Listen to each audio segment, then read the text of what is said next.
Sa inyo pong pagpapatrolya sir, meron pong dalawang sako na nakita sa dagat at ang pong sinuring ito po ay cocaine.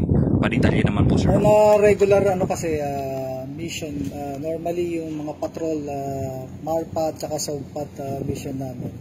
Normally yung sa West Philippine Sea. Ngayon, meron din tayong mga tinatawag na MCA, yung Maritime Civilian Active Auxiliary Unit natin sa West, na nagbibigay informasyon din sa amin. Ito is with coordination naman sa Naval Task Force namin, Naval Task Force 41 dito sa Palawan. So nagkaroon ng guidance sa amin kung saan i-recover yung mga nakita ng MKA natin na suspected to be drugs. So upon rendezvous area, nakita namin sila somewhere dun sa vicinity ng Seahorse Shoal. So doon nagkaabutan. Yun lang. Opo. Kailan po nangyari ito sir? Nangyari ito yung tawag sa amin kaninang madaling araw, around 0500 yung coordination. Opo. Tapos nalocate naman namin yung MKA natin somewhere between 0800 to 10. Kailan daw nila sir na-recover ito sa dagat? Hindi ko ma-disclose yung ganung klase namin for operational security ng mga MKA natin. So for that protection, hindi namin pwedeng sabihin kung kailan sila nakuha. Sa tingin nyo, gaano nakatagal ito sa dagat base doon sa itsura niya? Sa akin, sa assessment ko, kung gaano na siya katagal, siguro mas likely nakalubog na siya ng more than a day.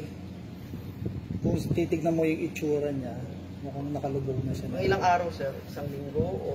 Or probably, hindi ko ma-assess siya ng ganong katagal, pero kung by looking at it, siguro nakalubog na siya ng more than a day. Saan po nakalagay ito pong?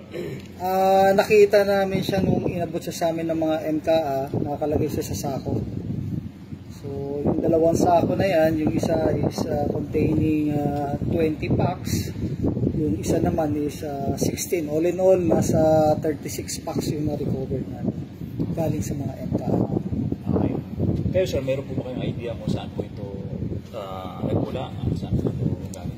Wala kaming idea sa ganyan, mostly kasi mga militar na or naval operations.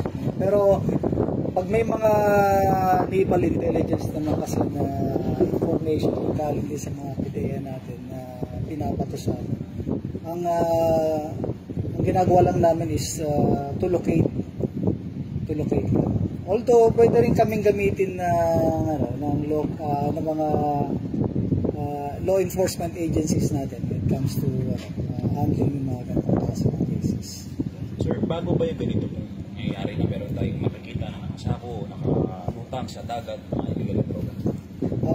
Para sa amin sa ngayon, bago siya. Hindi ko alam sa mga previous na mga commanding officer na nasa dito, pero for us, bago to ngayon, bago to sa amin. Sa inyo pong pagtingin, ito po ba ay nahulog lang o sadyang iniwan? Ako, based on my assessment, sa tingin ko, drop and pick to.